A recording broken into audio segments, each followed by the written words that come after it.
الذي هدانا لهذا وما كنا لنهتدي لولا أن هدانا الله لقد جاءت رسل ربنا بالحق مولانا الثقلين محبوب رب المشرقين جد الحسن والحسين بالقاسم محمد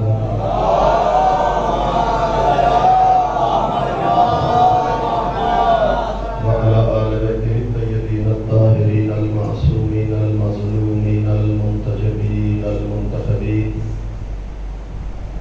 الذين أذهب الله عنهم الرجس وطهرهم تطهيرا. اللهم صل على محمد وآل محمد. ولعنة الله على أعدائهم وقتلتهم وماسر حقوقهم ومنكر فضائلهم المنحرفين عنهم والشاكين فيهم من الآن إلى قيام يوم الدين. أما بعد فقد قال رسول الله صلى الله عليه وآله وسلم إن الحسين مصباح الهدى والسفينة النجاة. صلوات الله.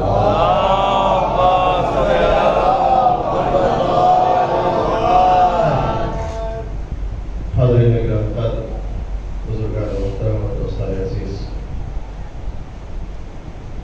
سلسلہ عزا تقریباً اپنے آخری مراحل میں ہے. 2-4 روز اور باقی ہیں یہ رجب عزا ختم ہونے میں. زیادہ میں چند جملے کسی حوالے سے چند معلومات جلدی آپ حضرات کی خدمت میں پیش کرنا چاہتا ہوں، چونکہ اذان مغرب کا وقت بہت فاصلہ نہیں ہے. 6 بجے سے پہلے کوشش کروں گا کہ اپنی باتیں آپ کے لوگوں تک پہنچا سکوں. میں نے سرکار رسالت مآب کے لسان وحی ترجمان سے نکلا ہوا بہت ہی مشہور و معروف جملہ جو نہایت مختصر لیکن انتہائی جامع، جس میں پیغمبر اسلام نے امام حسین کو چراغ ہدایت اور سفینہ نجات قرار دیا. ان الحسین مصباح الہدی وسفینہ النجات. بے شک حسین ہدایت کا چراغ اور نجات کی کشتی ہے. عزیزو، چراغ کا کام روشنی دکھانا ہوتا ہے تاکہ انسان اندھیروں میں ٹھوکریں نہ کھاتا بھی. سرکار رسالت مآب نے امام حسین کو چراغ ہدایت قرار دیا. کیوں؟ اس لیے کہ حسین کل بھی چراغ ہدایت تھے، حسین آج بھی چراغ ہدایت ہے، حسین کل بھی چراغ ہدایت رہیں گے. یہ اور بات ہے کہ اس چراغ کو بجھانے کی باطل قوتوں کی طرف سے بھرپور کوششیں کی گئیں، لیکن حسین نے طوفانوں کی زد پر اس چراغ کو روشن رکھا. باتیں مخالف چلتی رہی، باطل کی تند و تیز آندھیوں نے بھرپور کوشش کی کہ یہ چراغ ہدایت خاموش ہو جائے، لیکن حسین نے اپنا لہو دے کر اس چراغ ہدایت کو روشن رکھا. اور پھر کربلا میں اس ایک چراغ سے 18 اور 18 سے 72 چراغ روشن کر دیے کہ جن کی روشنی آج بھی، ان چراغوں کی روشنی آج بھی پوری کائنات میں ان مجلسوں کی، اس عزاداری کی، اس فرش عزا اور بزمغم اور مجلسوں کی شکل میں کاروان بشریت کی رہنمائی کر رہی ہے.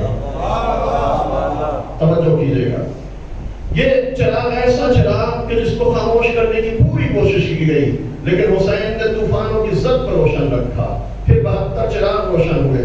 ان کی روشنی آج بھی تمام بنی نوع انسانی کی رہنمائی کر رہی ہے۔ بڑا خوبصورت جملہ علماء نے کہا ہے، توجہ کیجئے گا، اگر یہ مجلسیں نہ ہوتی، اگر یہ عزاداری نہ ہوتی، یہ فرش ماتم اور بزم غم نہ ہوتی، تو آج کا مسلمان بھی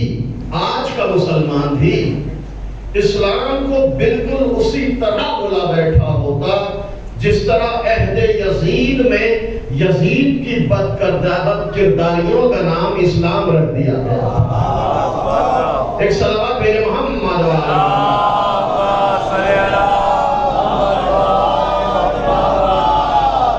یہ مجلسیں، یہ شمع ہدایت ہے، یہ ہدایتوں کا چراغ ہے، یہ ہم سب کی رہنمائی کر رہی ہے۔ یہ مجلسیں دین شناسی کا ذریعہ ہیں، یہ مجلسیں دین فہمی کا وسیلہ ہیں، یہ اتحاد کا مرکز ہے، یہاں اخوت کا درس دیا جاتا ہے، یہاں مساوات کی تعلیم دی جاتی ہے۔ یہ مجلسیں وہ مدرسہ ہیں جہاں عالم افروز مساوات کی تصویریں دلکشی کا سامان فراہم کرتی ہیں۔ یہ عزاداری، یہ مجلسیں وہ ابدی چمنستان ہے کہ جہاں خود اعتمادی کی سرسبزی، عزت نفس کی بلندی، فن شناسی کی خوش رنگینیاں، عیسائی و قربانی کے مسکراتے ہوئے گل بوٹے، عقیدہ و ایمان کے متبسم غنچے، جد و جہد کی شفاف نہریں، عبادت کی روح نواز ہوائیں، روحانیت کی جان بخش فضائیں، عزائم کے اونچے اونچے پہاڑ اور عشق و محبت کے فلک بوس منارے ہر صاحب نظر کو دعوت فکر دے رہے ہیں۔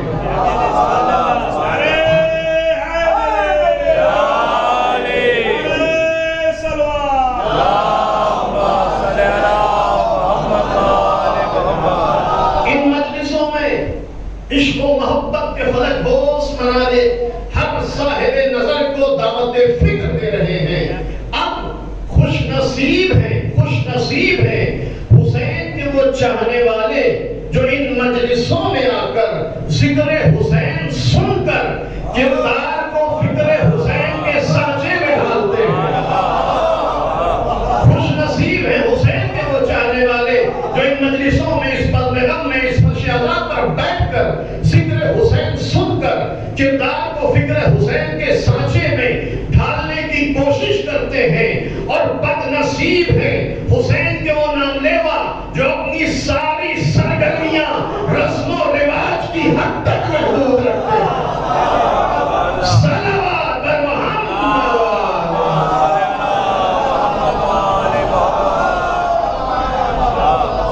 ذرا مل جل کر بلند آواز میں ضرور کہنا۔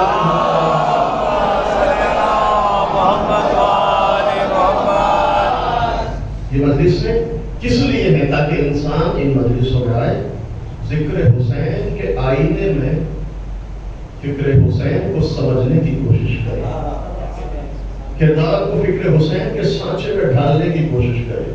اب جو ڈھالتے ہیں وہ خوش نصیب ہیں، لیکن جو مجلسوں میں آئے، محرم ہوا، ختم ہو گیا، لیکن فکر حسین سے کوئی استفادہ نہیں ہوا، تو اس کا مطلب یہ ہے کہ باپ دادا کا ایک بوجھ تھا جو رسم کی صورت ہم نے سر سے اتار کر پھینک دیا۔ توجہ کیجئے گا، اب دو رخ ہے، پوری توجہ کیجئے گا۔ مجلسیں رسم ہیں یا مجلسیں ہم کو فکر حسین سے قریب کرتی ہیں؟ تھوڑی دیر کے بعد اپنے نوجوان دوستوں کے چکے یہ اندازہ اپنے آپ ہی بنا لے گا، لیکن اس سے پہلے یہ مجلسیں دین فہمی کا ذریعہ ہے۔ آج بھی حسین چراغ ہدایت ہیں، آج بھی حسین ہم سب کی رہنمائی کر رہے ہیں، آج بھی حسین سرمشق حیات ہیں، آج بھی حسین نمونہ نمونہ اور آئیڈیل ہیں، آج بھی حسین ہم سب کی رہنمائی ان مجلسوں کی شکل میں کر رہے ہیں۔ یہی وجہ ہے کہ جو حسینیت کی مخالف ہوا ہے وہ آج بھی ان مجلسوں کی مخالفت کرتی ہے۔ جن کو فکر حسین سے خطرہ محسوس ہوتا ہے وہ ان مجلسوں کی مخالفت کرتے ہیں، وہ اس عزاداری کی بھرپور مخالفت کرتے ہیں۔ مخالفت کے مختلف بہانے آپ دیکھ سکتے ہیں، مختلف حملے، مختلف کبھی فتوے دیے گئے، کبھی ریلیاں نکالی گئی، کبھی مظاہرے کیے گئے، کبھی اخبارات میں مراسلے لکھے گئے۔ آپ محسوس کرتے ہیں حتیٰ بنام عصمت صحابہ ان مجلسوں کی مخالفت کی گئی اور کی جا رہی ہے۔ حد تو یہی نہیں، حد تو یہی نہیں ختم نہیں ہوئی، بلکہ ان مجلسوں کی مخالفت میں انسان عقل کا اور بصیرت کا اتنا اندھا ہو گیا کہ یزید کو زندہ باد کہنے تک پر آمادہ ہو گیا۔ آپ محسوس کر سکتے ہیں کچھ دن پہلے پاکستان میں ایک ریلی نکلی اسی عزاداری کی مخالفت میں، جس میں یزید کو زندہ باد کہا گیا۔ حالات آپ کے پیش نظر ہے۔ ان مجلسوں کی مخالفت کیوں ہو رہی ہے؟ سب توجہ کیجیے گا۔ ان مجلسوں کی مخالفت کون کرتا ہے؟ ان مجلسوں کی مخالفت وہ کرتا ہے جو ظاہر میں تو دیدار نظر آتا ہے لیکن اس کے اندر دین کا وجود نہیں پایا جاتا، چونکہ وہ دین کی مخالفت کرنا چاہتے ہیں، دیداری کی مخالفت، لہذا حسین کی مجلسوں کی مخالفت، اور مخالفت اس حد تک یزید کو برا نہ کہو، یزید نعوذ باللہ زندہ باد، یزید ولی اللہ۔ آپ دیکھتے ہیں ہندوستان میں بھی 1-2 سال پہلے ایک منحوس آواز بلند ہوئی، یزید ولی اللہ ہے، یزید کو برا نہ کہو۔ آپ نے سنا ہوگا ڈاکٹر ذاکر نائک، یزید ولی اللہ نعوذ باللہ، توجہ کیجیے گا، بڑا مشہور تھا، شہرت چپے چپے میں پہنچ چکی تھی، لیکن حسین کی دشمنی انسان کو راز نہیں آتی۔ بڑا مشہور تھا، آپ نے دیکھا ہوگا کچھ سال پہلے تک آپ ہندوستان کے گلی کونے چپے چپے پر بڑا نام چلتا تھا، لیکن ادھر حسین کی مخالفت کی، ادھر یزید کو ولی اللہ کہا، ساری شہرت ساری عزت اللہ نے خاک میں ملا دی۔ کیوں؟ آخر توجہ کیجیے گا، بڑے زمانے میں یہ تھا، اور کیوں اتنی جلدی زوال؟ آخر وجہ کیا ہے؟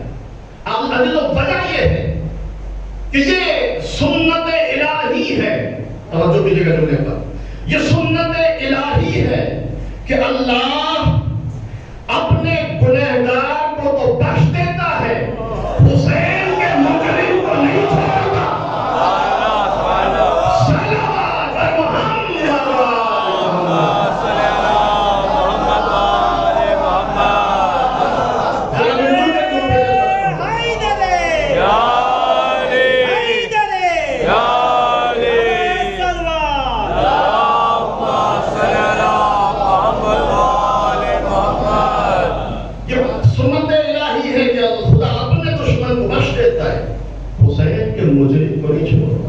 یہ وجہ ہے کہ آج دیکھیں آج کہیں نام و نشان نہیں ہے، آج شہرت بدنامیوں میں تبدیل ہو گئی، حسین کی دشمنی۔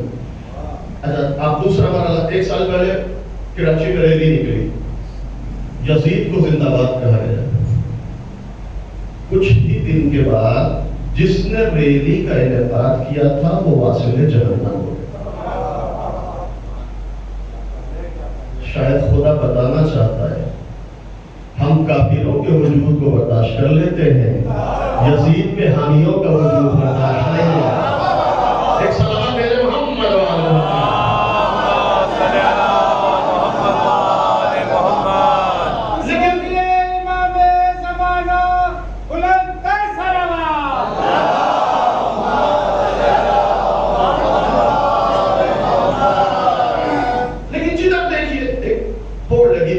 مجلسوں کی نظرداری کی مخالفت میں یزید زندہ باد کہہ رہے ہیں۔ اچھا آپ کہتے رہیے یزید زندہ باد، لگاتے رہیے یزید زندہ باد کہہ رہے ہیں، کیا آپ کے یزید زندہ باد کہنے سے یزید زندہ باد ہو سکتا ہے؟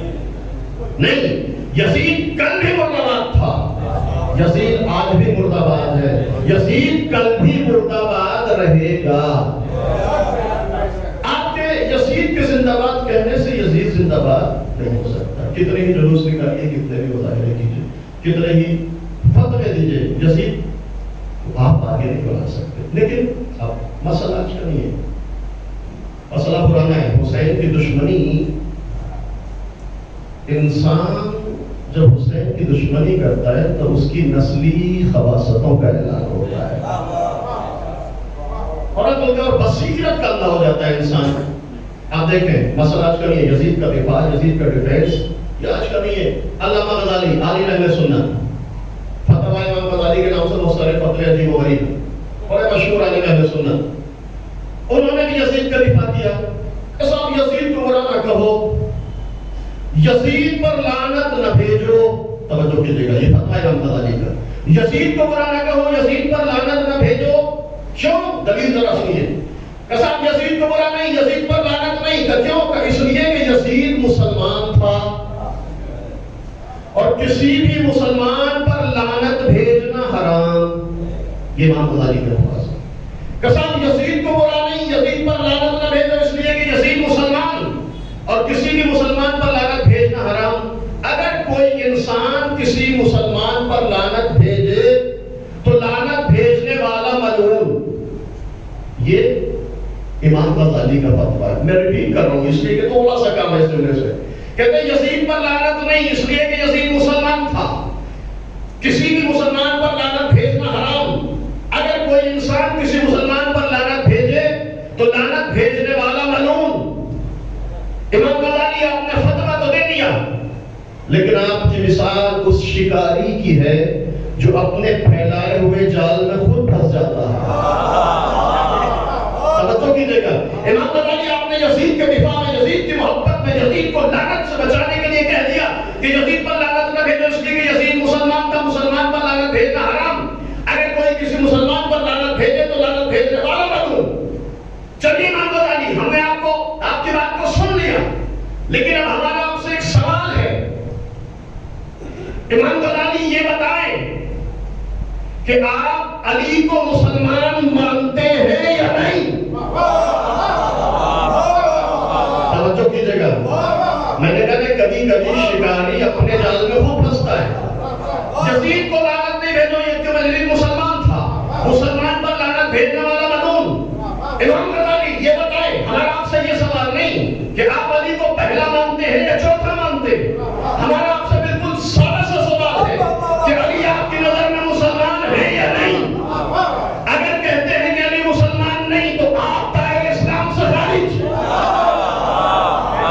تو علی کو مسلمان تو مانتے، کہا علی مسلمان تو ہے.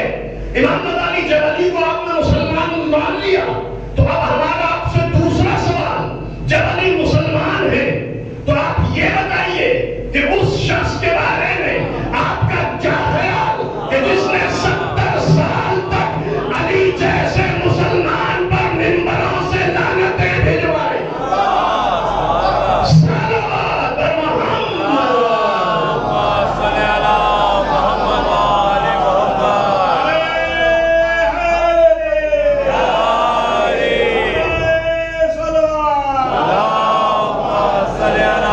محمد وآل محمد. ایک اور بلند آواز میں درود بھیجا محمد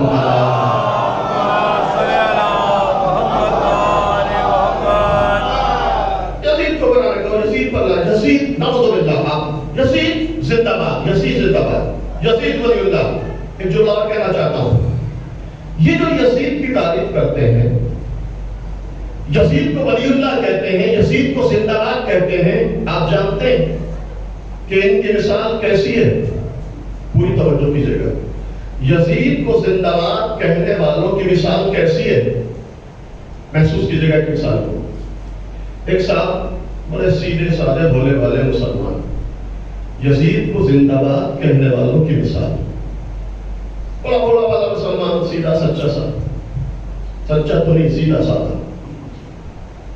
ذہن میں خیال آیا، اس بھولے مسلمان کے ذہن میں خیال آیا کہ بھائی کتے کو پاک کرنا ہے. اچھا کتا تو نجیس ہے نا، نجیس ہے. اس بھولے مسلمان کے ذہن میں یہ خیال آیا بھائی آج کتے کو پاک کرنا ہے. اس ذوق ناپاک کی تسکین کی خاطر محلے سے کتے کو پکڑا، دکان سے صابن شیمپو خریدے، قریب میں جمنا دریا، جمنا کے کنارے پہنچ گئے. پانی بہ رہا ہے، رواں دوا ہے دریا. بس آج کتے کو پاک کرنا ہے. صبح سے دوپہر، دوپہر سے شام مسلسل کتے کو دریا میں ہوتے لگائے، شیمپو لگائے، صابن خرچ لگایا، جتنا سب کچھ خریدا، قیمتی مہنگا صابن، قیمتی شیمپو، سب کچھ لگایا. مسلسل ہوتے دریا میں. فقہ میں جتنے غسل تھے سارے غسل کتے کو دے دیے. شام کا وقت اب اس بھولے مسلمان نے کر دیا. اب عالم اسلام سے پوچھتے بھائی مسلمانوں، یہ بیچارہ بھولا بھالا مسلمان اعلان کر رہا ہے صبح سے اس نے محنت کی ہے، یہ کہتا ہے میں نے آج کتے کو پاک کر دیا، تو عالم اسلام کا کیا جواب ہوگا؟ توجہ کیجیے گا. عالم اسلام کیا کہے گا؟ کسی بھی مسلک، کسی بھی مطلب فکر، کسی بھی مذہب اور کسی بھی فرقے سے رکھنے والا متعلق مسلمان کیوں نہ ہو، پورا عالم اسلام ایک ہی زبان میں ایک ہی بات کہے گا کہ صاحب انہوں نے بھلے ہی کتنی کوشش کرنی ہو کتے کو پاک کرنے کی، لیکن کتا نجس العین ہے. کتا کل بھی نجس تھا، کتا آج بھی نجس ہے، کتا کل بھی نجس رہے گا. یہ کتنی بھی کوشش کر لیں کتے کو پاک نہیں کر سکتے. ہاں کتا نجس رہے گا، لیکن جو کتے کو پاک کرنے کی کوشش کرے وہ ضرور نجس ہو جائے گا.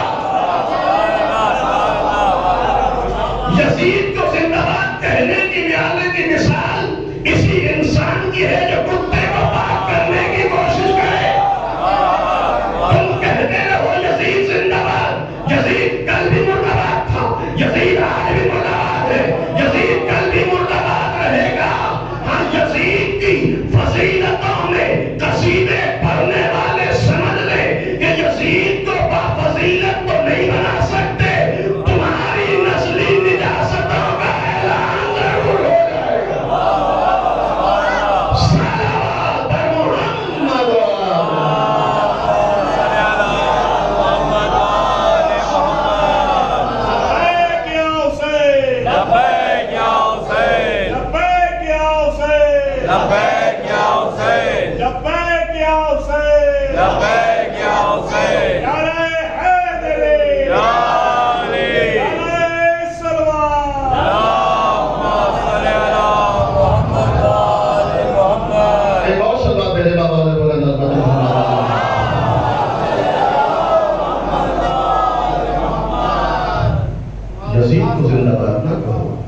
کل بھی مردہ باد. اگر یزید کو زندہ باد کہنے کی کوشش کی تو یزید تو زندہ باد نہیں ہو سکتا، تمہاری نسلی نجاستوں اور خباثتوں کا ضرور اعلان.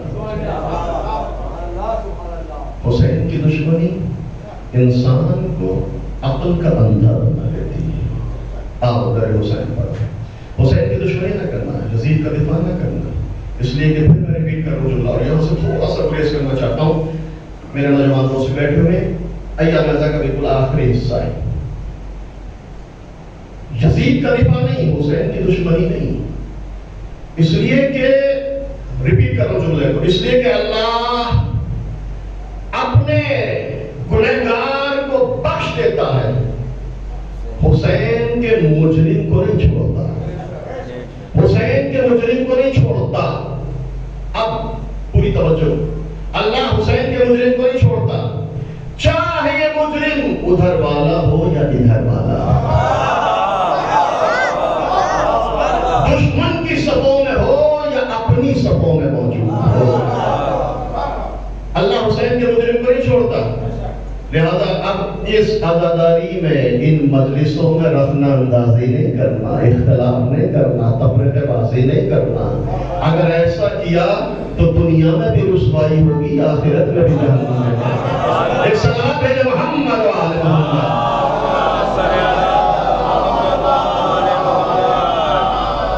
خبردار، ان مجلسوں کو خلوص اور عقیدت سے بنانا، ان مجلسوں کو اس تشریح کو محبت سے بچھانا.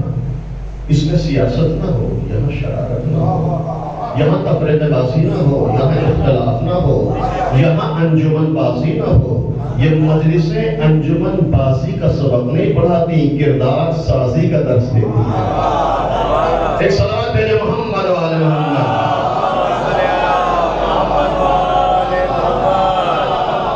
ان مجلسوں کو رسم سمجھ کر نہیں بنانا، ان مجلسوں کو عبادت سمجھ کر بنانا، ان مجلسوں کو عبادت سمجھ کر بنانا. ایک سلمان کے لیے تھوڑا تھوڑا سا آگے آ جائیے.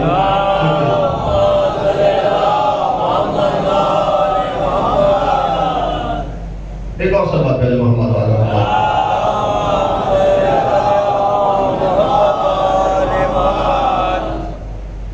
توجہ چاہتا ہوں. یہ مجلس ہے، اب یہاں سے میرا جو خطاب ہے صرف اپنے نوجوان بھائیوں کے لیے، بزرگوں سے بھی بڑی معذرت کے ساتھ، ان مجلسوں کو خلوص کے ساتھ، عقیدت کے ساتھ، محبت کے ساتھ، ایام اعضاء آخری مرحلے میں ان مجلسوں کو رسم نہیں سمجھنا، ان مجلسوں کو عبادت سمجھنا، اس لیے کہ یہ مجلس واقعی عبادت ہے، رسم نہیں ہے۔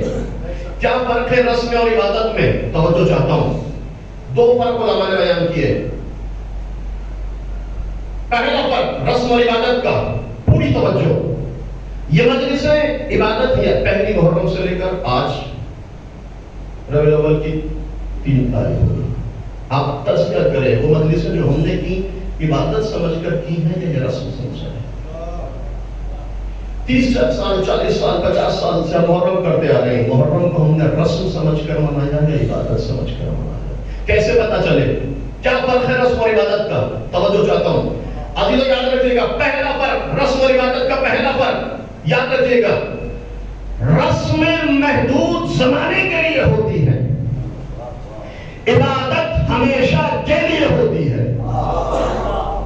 آپ دیکھ سکتے ہیں رسم ہمیشہ نہیں ہوتی، آج ہے کل نہیں ہوگی۔ پہلے بزرگ کچھ رسمیں مناتے تھے، ہم نہیں مناتے، کچھ رسمیں ہم مناتے ہیں، ہماری نسلیں نہیں مناتی، کچھ رسمیں جو ہیں وہ ہریانہ والے مناتے ہیں، دلی والے نہیں مناتے، دلی والے مناتے، یو پی والے نہیں مناتے، ہندوستان والے مناتے، یورپ والے نہیں مناتے۔ سلام علیکم ورحمۃ اللہ۔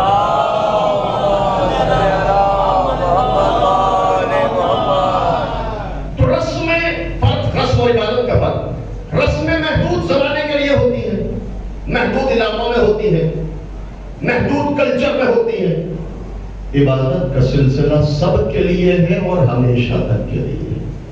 کیا آپ یہ کہہ سکتے ہیں کہ نماز صرف فرید آباد والوں پر واجب ہے، گڑگانے والوں پر واجب نہیں ہے، دلی والوں پر واجب نہیں ہے، یو پی اور بہار والوں پر واجب نہیں ہے؟ نہیں، جس طرح نماز یہاں والوں پر، اسی طرح پوری دنیا کے مسلمانوں پر نماز واجب ہے۔ آج بھی واجب ہے، کل بھی واجب تھی، کل بھی واجب رہے گی، چونکہ نماز عبادت ہے۔ رسم توجہ، رسم اور عبادت کا فرق دیکھنا ہے کہ یہ مجلس رسم ہے یا عبادت۔ رسم محدود زمانے کے لیے ہوتی ہے، عبادت ہمیشہ کے لیے ہوتی ہے۔ اب آئیں دیکھیں مجلس رسم ہے یا عبادت۔ اگر یہ مجلس ہے، اگر یہ مجلس رسم ہوتی تو ختم ہو جاتی، اگر یہ مجلس رسم ہوتی تو ختم ہو جاتی۔ یہ مجلسیں ہیں عبادت، ہم نہ تھے تب بھی ہوتی تھی، ہم نہ تھے تب بھی ہوتی تھی، ہم نہ رہیں گے تب بھی ہوتی رہیں گی۔ توجہ کیجئے گا، ہم نہ تھے تب بھی ہوتی تھی، ہم نہ رہیں گے تب بھی ہوتی رہیں گی، ہم نہ رہیں گے تب بھی ہوتی رہیں گی۔ جب یہ بات ثابت ہو گئی کہ ہم رہیں یا نہ رہیں، یہ مجلسیں رہیں گی، تو اب کوئی یہ نہ کہے عزاداری ہماری وجہ سے ہے، جلوس ہماری وجہ سے ہے، چھپاداری ہماری وجہ سے ہے، تعارف ہماری وجہ سے ہے۔ نہیں، یہ غلط فہمی اپنے ذہنوں سے دور کر دو، یہ مجلسیں ہماری وجہ سے نہیں ہے، ہمارا وجود مجلسوں کی وجہ سے۔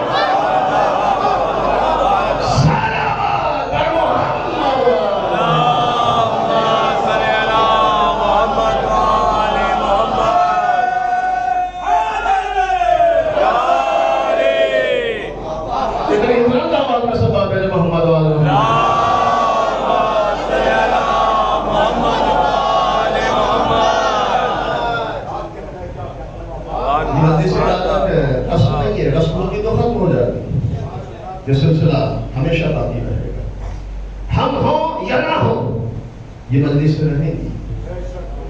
تو پھر مجلس کرنے کے بعد، مجلس کرانے کے بعد، فرش ادا پر آنے کے بعد، فرش ادا بچھانے کے بعد اکڑ نہ ہو، اتراہٹ نہ ہو، بناوٹ نہ ہو، غرور نہ ہو، تکبر نہ ہو۔ ہم نہ ہوتے تو ایسا نہ ہوتا، ہم نہ ہوتے تو ویسا نہ ہوتا، خمسہ نہ ہو پاتا، عشرہ نہ ہو پاتا، جلوس نہ ہو پاتا، رونقیں نہ ہوتی۔ غلط فہمی ہے، اپنے ذہن سے دور کرو۔ آپ ذرا کنارے ہٹ جائیے، دیکھیے پہلے سے زیادہ رونقیں ہوتی ہیں۔ صلوات بھیجے محمد وآل محمد.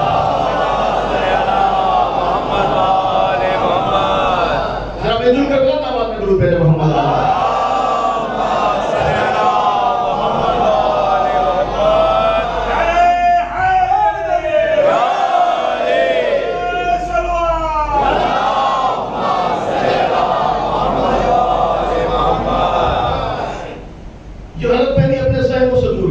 مجلس ہماری وجہ سے نہیں ہے. ہمارا وجود مجلسوں کے مرحوم میں ہے. ہمارا وجود مجلسوں کی وجہ سے. تو اب کر مجلس خاص طور سے مجلس کرانے والے ذمہ دار یہ نہ کہیں کہ ہماری وجہ سے ایسا ہوا، ہماری وجہ سے نہیں. یہ غلط فہمی دور کرو. مجلس کرنے کے بعد، مجلس کرانے کے بعد عقل نہیں، ادراحت نہیں، بناوٹ نہیں، شرارت نہیں، سیاست نہیں، مجلس کرانے کے بعد تکبر نہیں کرنا، شکر ادا کرنا. شکر ادا کرنا اس خدا کا کہ جس نے اپنے حسین کے ذکر کے لیے تمہارا انتخاب کر لیا. شکر ادا کرو، شکر ادا کرو اس خدا کا. شکر ادا کرو جس نے اپنے حسین کے ذکر کے لیے اس کی نگاہ انتخاب تم پر پڑ گئی. تمہاری کوئی حیثیت نہیں تھی، تمہاری کوئی اوقات نہیں تھی، تمہیں کوئی جانتا نہیں تھا، تمہیں کوئی پہچانتا نہیں تھا. تم نے ذکر حسین کا اہتمام کیا، فرش عزائے حسین کو بچھایا، لوگوں نے تمہاری عزت کرنا شروع کر دی. ایک صلوات بھیجے محمد وآل محمد.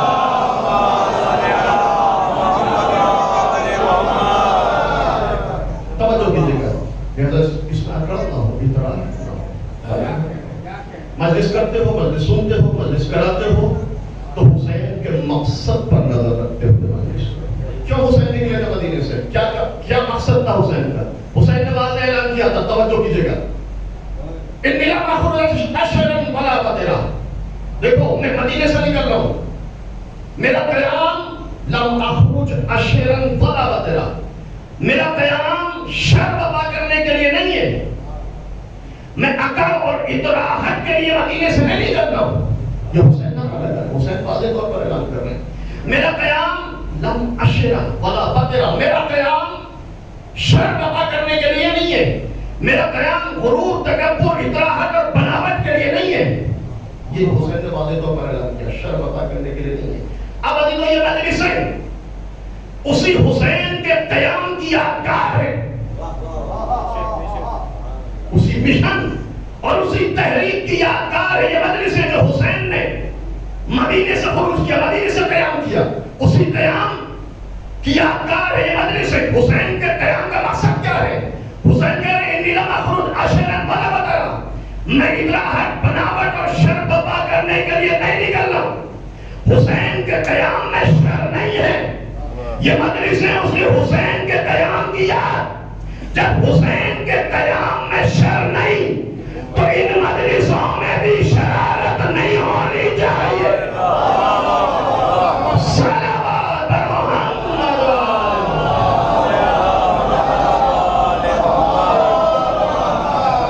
پھر یہاں شرارت نہ ہو، پھر یہاں سیاست ہو. یہ شرارت کا مرکز نہیں ہے، یہ عبادتوں کی وادی ہے، یہ سیاست کا میدان نہیں ہے. یہاں خلوص کی دعوت دی جاتی ہے، یہاں خلوص کی دولت حاصل ہوتی ہے. لہذا ان مجلسوں کو رسم سمجھ کر نہیں منانا، ان مجلسوں کو عبادت سمجھ کر منانا. پہلا فرق، ایک اور فرق بیان کر رہا ہوں اور جلدی سے اپنی باتوں کو مکمل کروں گا. پہلا فرق، رسم محدود زمانے کے لیے ہوتی ہے، عبادت کا سلسلہ ہمیشہ کے لیے. دوسرا فرق جو علماء بیان کرتے ہیں، یاد رکھیے گا، تجزیہ کریں. پہلے محرم سے لے کر آج تک ان مجلسوں کو عبادت سمجھ کر منایا یا رسم سمجھ کر. اینالائز کریں، 60 سال کے، 40 سال کے، 50 سال کے، ہر سال محرم کیا، عبادت سمجھ کر کیا یا رسم سمجھ کر کیا. فرق کیا ہے رسم اور عبادت کا؟ پہلا فرق میں نے آپ کی خدمت میں کیا. دوسرا فرق یاد رکھیے گا جی. دوسرا فرق اور اہم ترین فرق، علماء کہتے ہیں کہ رسموں میں کوئی اثر نہیں ہوتا، لیکن اللہ نے اپنی ہر عبادت میں اثر رکھا. رسموں میں اثر نہیں ہے، عبادتوں میں اثر ہے. بہت ساری رسمیں ہم مناتے ہیں، کوئی اثر ہوتا ہے؟ رسم سے کوئی تبدیلی آتی ہے؟ کوئی کردار میں چینج آتا ہے؟ انقلاب آتا ہے؟ سماج میں کوئی تبدیلی نہیں، بس منائی ختم ہو گئی۔ بہت زیادہ منورنجن تھوڑا سا انسان کر لیتا ہے رسم منانے کے بعد، رسموں میں اثر نہیں ہے، لیکن اللہ نے اپنی ہر عبادت میں اثر رکھا۔ کوئی عبادت ایسی نہیں جس کا اثر نہ ہو۔ نماز کا اثر کیا ہے؟ ان الصلاۃ تنہی عن الفحشاء والمنکر، نماز انسان کو برائیوں سے بچاتی ہے۔ روزے کا اثر کیا ہے؟ لعلکم تتقون، روزہ انسان کو متقی بناتا ہے۔ حج کا اثر کیا ہے؟ قوت ارادی مضبوط ہوتی ہے۔ زکات کا اثر کیا ہے؟ مال میں نمو اور برکت ہوتی ہے۔ ہر عبادت کا اللہ نے اثر رکھا، رسموں میں کوئی اثر نہیں۔ ایک شخص چھٹے امام جعفر صادق علیہ السلام،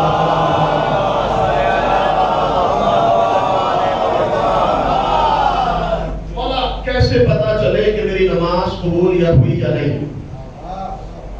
مولانا نے کہا کہ دیکھو، اثر سے مؤثر کا پتہ چلتا ہے، سبب سے مسبب کو پہچانا جاتا ہے، علت سے معلول کو تلاش کیا جاتا ہے۔ مولا بات گہری ہو گئی، سمجھ میں نہیں آ رہا۔ مولانا کہ ذرا ہلکا کر کے بتاتا ہوں، تم جاننا چاہتے ہو کہ تمہاری نماز قبول یا نہیں؟ کہاں مولا جاننا چاہتا ہوں نماز قبول یا نہیں؟ تو دیکھو، نماز پڑھنے کے بعد نماز کا جو اثر ہے وہ تمہارے کردار پر مرتب ہوا یا نہیں؟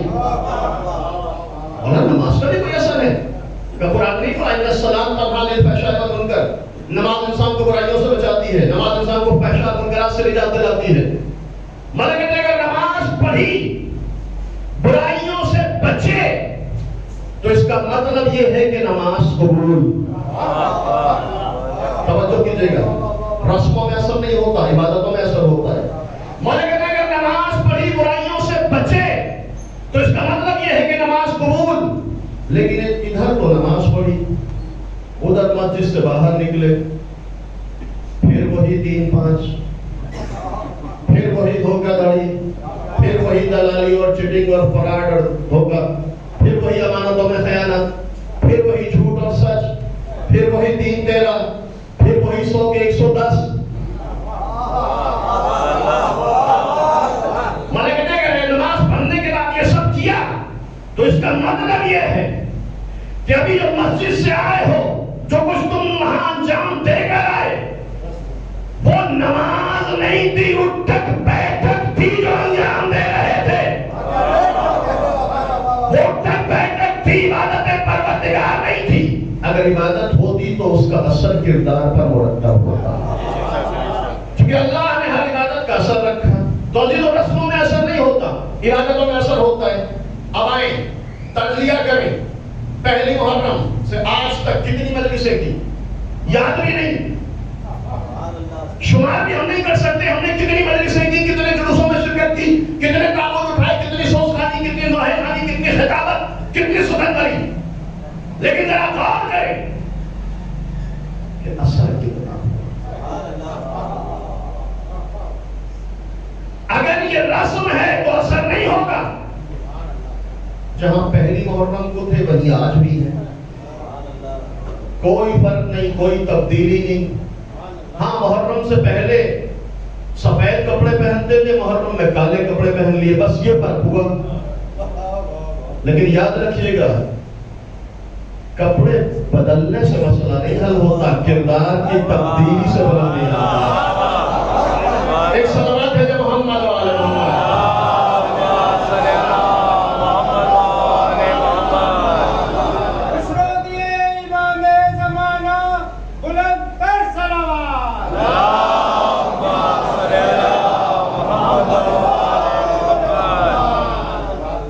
رسموں میں اثر نہیں ہوتا، پہلی محرم سے لے کر آج تک کتنی مجلسیں کی، کتنا اثر کیسے پتا چلے؟ توجہ، اگر یہ مجلسیں ہیں تو اگر مجلسیں رسم ہیں تو اثر نہیں ہوگا۔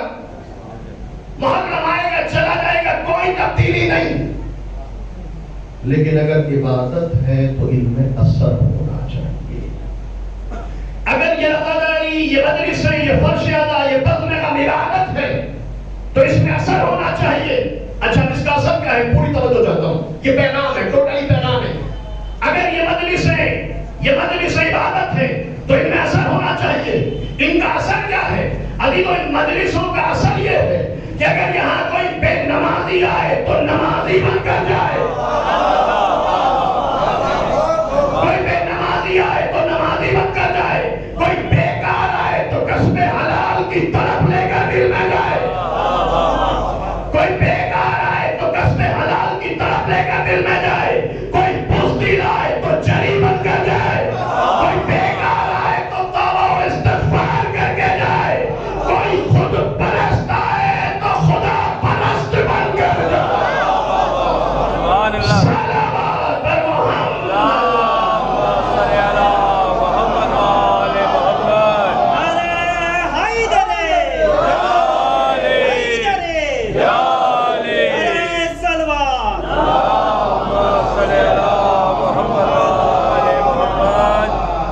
دیکھیں یہ اثر مجلسوں کے بعد یہ اثر ہمارے کردار میں آیا ہے۔ اگر آیا ہے تو عبادت سمجھ کر، اگر نہیں آیا تو اس سال بھی محرم کیا، پچھلے سال بھی کیا تھا، زندہ رہے تو آئندہ سال بھی کریں گے، تبدیلی نہیں آ سکتی اگر رسم سمجھ کر۔ عزیزو، یہ مجلس میں رسم نہیں، اور جب ہم ان کو رسم سمجھتے ہیں تو پتہ ہے مشکلات کا کیا ہوتی ہے، مسائل کھڑے ہوتے ہیں سمجھ۔ جب ان مجلسوں کو رسم سمجھا تو پھر ہمارے نوجوان جہالتوں کا شکار ہوتے ہیں۔ پھر یہ سوال اٹھتا ہے کہ نماز افضل یا مجلس افضل؟ آپ نے دیکھا ہوگا اکثر و بیشتر کہ ہمارے نوجوان الجھتے ہوئے نظر آتے ہیں ایام رمضان میں۔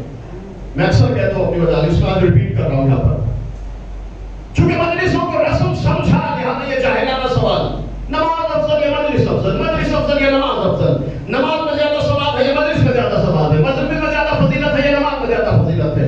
کون ان بے وقوفوں کو بتائے کہ جو نماز ہے وہی حسین ہے، جو حسین ہے وہی نہ نماز حسین سے جدا ہے نہ حسین نماز سے۔ یہ جاہلانہ ٹکراؤ کیوں ہو رہا ہے؟ اس لیے کہ مجلسوں کو رسم سمجھا، عبادت نہیں سمجھا۔ اگر عبادت سمجھا ہوتا تو نماز جیسی عبادت سے ٹکرانے کی کوشش نہ کرتے، چونکہ رسم سمجھا لہذا سوال نماز افضل یا مجلس افضل، مجلس افضل یا نماز افضل۔ اکثر کہتا ہوں، آج پھر کہہ رہا ہوں، میرے نوجوان دوست سنیں، جواب دے رہا ہوں آپ کی خدمت میں۔ اگر آپ کے سامنے کبھی کوئی یہ سوال کرے کہ صاحب نماز افضل یا مجلس افضل، تو میرے عزیزوں، میرے نوجوان، میرے دوستوں، سوال کرنے والے سے پلٹ کر الٹا سوال کر لینا۔ اگر تم سے کوئی یہ پوچھے کہ نماز افضل یا مجلس افضل، تو سوال کرنے والے سے پلٹ کر سوال کر لینا کہ اللہ نے تجھے دیکھنے کے لیے دو آنکھیں عطا کی، بتا تیری داہنی آنکھ افضل ہے یا بائیں آنکھ افضل؟ صلوات بر محمد۔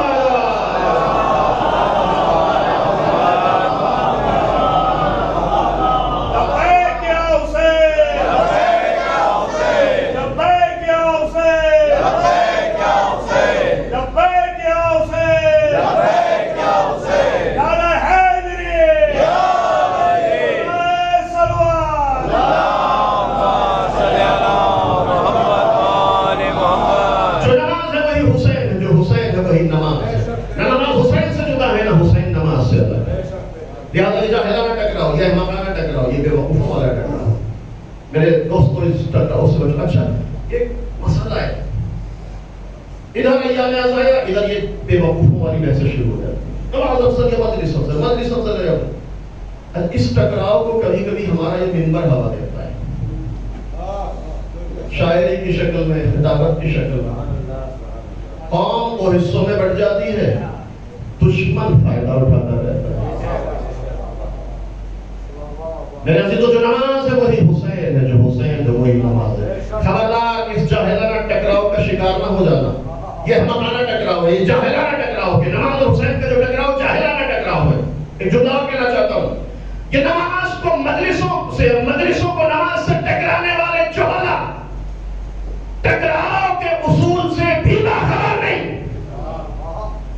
انہیں یہی نہیں پتا کہ کس چیز کو کس چیز سے ٹکرایا جاتا ہے۔ یاد رکھنا، ٹکراؤ حق و باطل میں ہوتا ہے، حق کبھی حق سے نہیں ٹکرایا جاتا۔ صلوات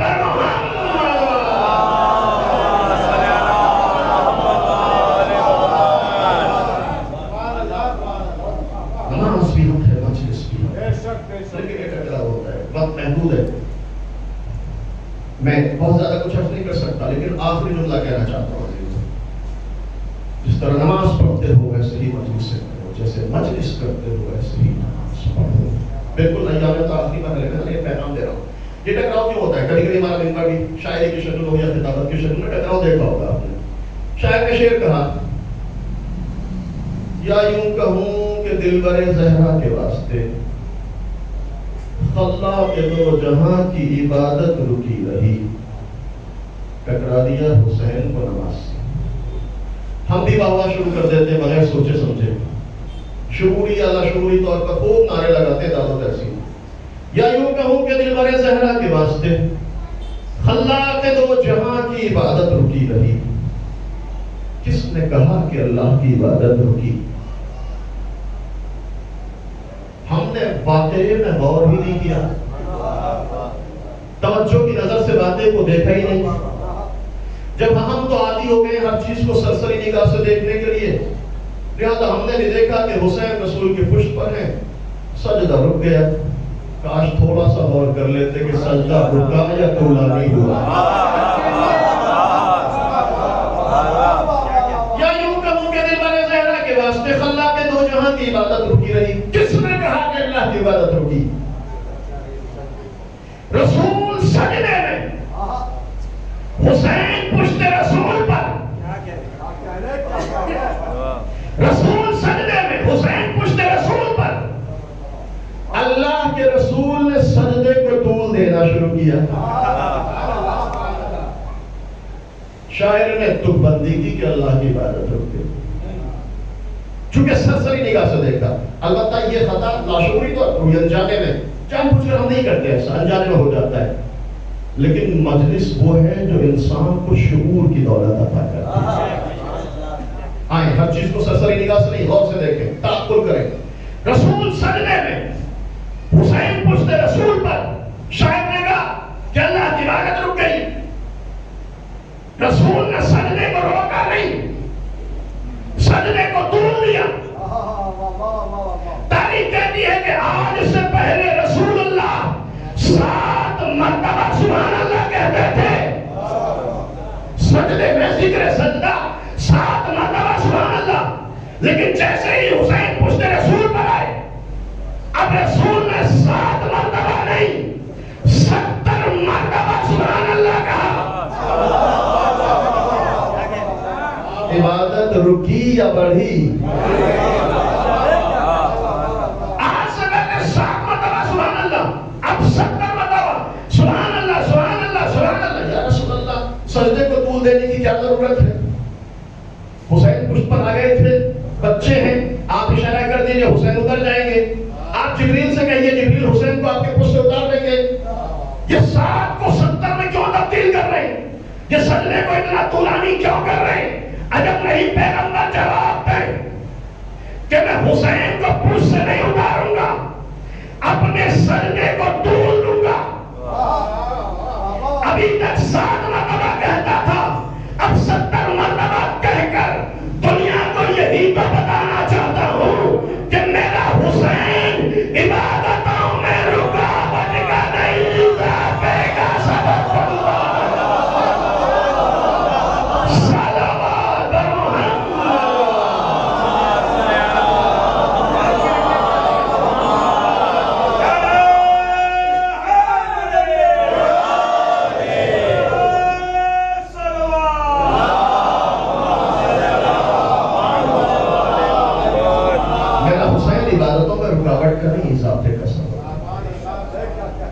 جب یہ بات ثابت ہے کہ حسین عبادتوں میں رکاوٹ کا نہیں اضافے کا سبب بنتا ہے، تو اب حساس بات ہے. محرم میں مسجدیں بیرونہ کیوں ہیں؟ جماعت میں تعداد کم کیوں ہے؟ جمعہ بند کیوں ہو جاتا ہے؟ یا کبھی آپ نے غور کیا، سوچا کبھی؟ یہ لمحہ فکریہ ہے. جب حسین عبادتوں میں اضافے کا سبب ہے تو ایام اعظام مسجدیں بے رونق کیوں ہو رہی ہیں؟ نمازیوں کی تعداد عام طور سے ایام اعظام میں کم کیوں ہو جاتی ہے مسجدوں میں؟ یہ سوچنے کا مطلب. اس کا مطلب شاید یہ ہے کہ کہیں نہ کہیں ان مجلسوں کو رسم سمجھا ہے، عبادت نہیں سمجھا. اگر عبادت سمجھا ہوتا تو نماز جیسی عبادت میں کمی نہ ہوتا. میرا عزیز، جو نماز ہے وہی حسین ہے، جو حسین ہے وہی نماز ہے. تو جس طرح نماز پڑھتے ہو ایسے ہی مجلس کرو، جیسے مجلس کرتے ہو ایسے ہی نماز پڑھو. جتنی تعداد میں نامداروں میں آتے ہو اتنی ہی تعداد میں مسجدوں میں آتے ہو. جتنی کثرت سے مسجدوں میں آتے ہو اتنی ہی کثرت سے نامداروں میں. ایسا نہ ہو کہ مجلسوں میں بھیڑ ہو مسجدیں ویران ہو جائیں. ایسا نہ ہو کہ مسجدیں آباد ہوں مجلسیں بے رونق ہوں. نہیں، جس طرح نماز اسی طرح حسین، جس طرح حسین اسی طرح. جو حسین ہے وہی نماز ہے، جو نماز ہے وہی حسین ہے. ایک دوسرے سے جدا نہیں. توجہ کیجیے گا، یہ ایک دوسرے سے جدا نہیں. آخری بات کہہ کر مسائل کی طرف آنا چاہتا ہوں. اگر مجلسیں کی نماز نہ پڑھی تو شاید حسین ان مجلسوں کو قبول نہ کرے. اگر نماز پڑھی مجلس نہیں کی تو شاید خدا ان نمازوں کو قبول نہ کرے. اگر نماز پڑھی مجلس نہیں کی تو شاید خدا ان نمازوں کو قبول نہ کرے. یہ کہہ کر واپس کر دے کہ میری نماز پڑھی، میرے اس حسین کو بلا دیا کہ جس نے میری نماز کو بچانے کے لیے کربلا میں بھرا گھر قربان کیا. اور اگر عزیزو مجلس کی نماز نہ پڑھی، مجلس کی نماز نہ پڑھی تو شاید حسین ان مجلسوں کو قبول نہ کریں. یہ کہہ کر واپس کر دیں کہ تم نے میرا ماتم تو کیا لیکن اس نماز کو بھلا دیا کہ جس نماز کے لیے میں نے اکبر کا سینہ دیا، جس نماز کی بقا کی خاطر میں نے اصغر کا قلم قربان کر دیا، جس نماز کے لیے میں نے قاسم کی پامالی کو برداشت کیا، جس نماز کے لیے عباس کے بازوؤں کی قربانی دے دی، جس نماز کے لیے اور محمد کے لاشوں کو اٹھایا، جس نماز کے لیے اپنے سر اتار میں جدائی برداشت کر لی، جس نماز کے لیے میں نے زینب کی چادر قربان کر دی. اجرکم اللہ، اجرکم اللہ. وقت ختم ہو گیا، بڑی معذرت چاہتا ہوں. میں کچھ معروضات آپ کی خدمت میں پیش کرنا چاہتا تھا لیکن وقت محدود میں کچھ نہ کر سکا. چند جملے مصائب کے سننے. آخری مجلس ہے عزیزو اس سلسلے کی. ایام عذاب ختم ہو گیا. رونے کے لیے صرف یہ تصور کافی ہے کہ وہ دن ختم ہو گئے کہ جن دن کا سال بھر انتظار کیا تھا. کب آئے گا محرم، کب بچھے گی فرش عزا، کب دیں گے فاطمہ کو ان کے لال کا بوسہ. محرم ختم ہو گیا، ایام عذاب رخصت ہو گئے. بیوی کی خدمت میں ہاتھوں کو جوڑ کر عرض کرنا چاہتے، بیوی حق ادا نہ ہو سکا. بیوی سال اس طرح عزاداری نہ کر سکے جو عزاداری کرنے کا حق تھا. بیوی ہمیں معاف کر دیجئے، لیکن بیوی وعدہ کرتے ہیں کہ اگر آئندہ سال زندہ رہے تو آپ کے لال کی فرش عزا بچھا کر آپ کی خدمت میں اشکوں کا نذرانہ پیش کریں گے. حضرت فاطمہ کو بڑی تمنا تھی میرے لال پر کون روئے گا بابا، جب میرا حسین مارا جائے گا تو نہ آپ ہوں گے، نہ یہ مرتضیٰ ہوں گے، نہ میرا ہوں گے، نہ حسن مجتبیٰ. بڑا میرے لال کا ماتم کون کرے گا؟ رسول اللہ نے تسلی کی، فاطمہ گھبرانا نہیں، خدا ایک قوم کو پیدا کرے گا جس کے جوان تیرے حسین کے اکبر کا نام پڑھیں گے، جس کے بچے اصغر کا ماتم کریں گے، جس کے بوڑھے حبیب کا تابوت اٹھائیں گے، وہ قوم تیرے لال کا ماتم کرے گی. اجرکم اللہ، اجرکم اللہ. ایک روایت اور سہمت تمام کر رہا ہوں. مسائل پہ کچھ اور پڑھنے دے لیکن بہت مختصر بات ایک رحمت تمام کر رہا ہوں. زینب کربلا میں مظلوم ہو گئی، زینب کربلا میں بے کس ہو گئی. آپ جانتے ہیں کہ زینب نے کن کن مسائل کا سامنا کیا ہے کربلا سے کوفہ، کوفے سے شام تک. زینب کے سامنے حسین کا گلا کاٹ دیا گیا. ایک بہن کے سامنے ایک بھائی کے سرطن میں جدائی ڈال دی گئی. خدا کسی بہن کو یہ منظر نہ دکھائے جو منظر زینب نے دیکھا. لیکن عزیزو ظلم ختم نہیں ہوا. شام زمین آگ لگی، خیموں میں آگ لگی. زینب جلے ہوئے خیمے کی رات پر بیٹھ کر اپنے ماجائے کا ماتم کر رہی ہے. اچانک فضا دوڑی اس سے بڑا کیا جب ہوگا کہ میرا ماں جایا مار ڈالا گیا کہ شہزادی میں نے محسوس کیا ہے یہ ظالم اپنے گھوڑوں کی نال بندیاں کر رہے ہیں.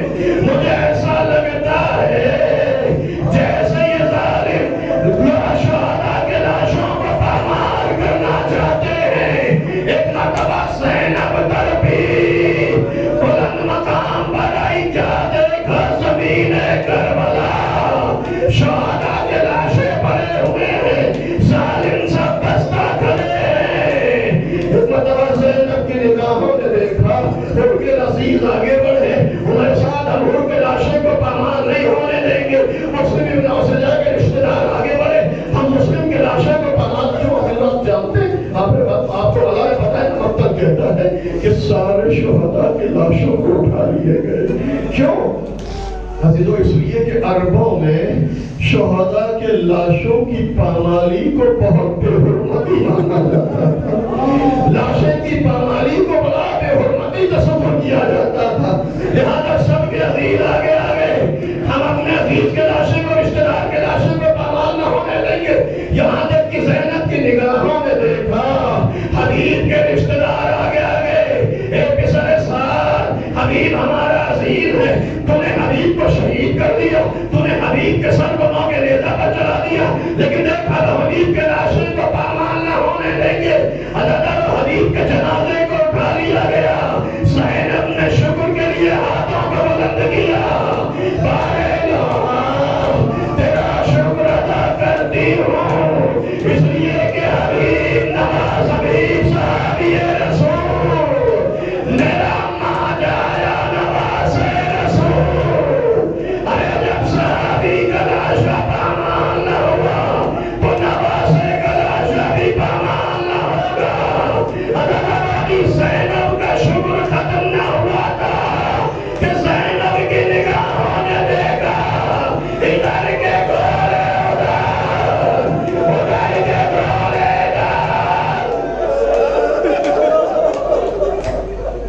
اشرکم اللہ.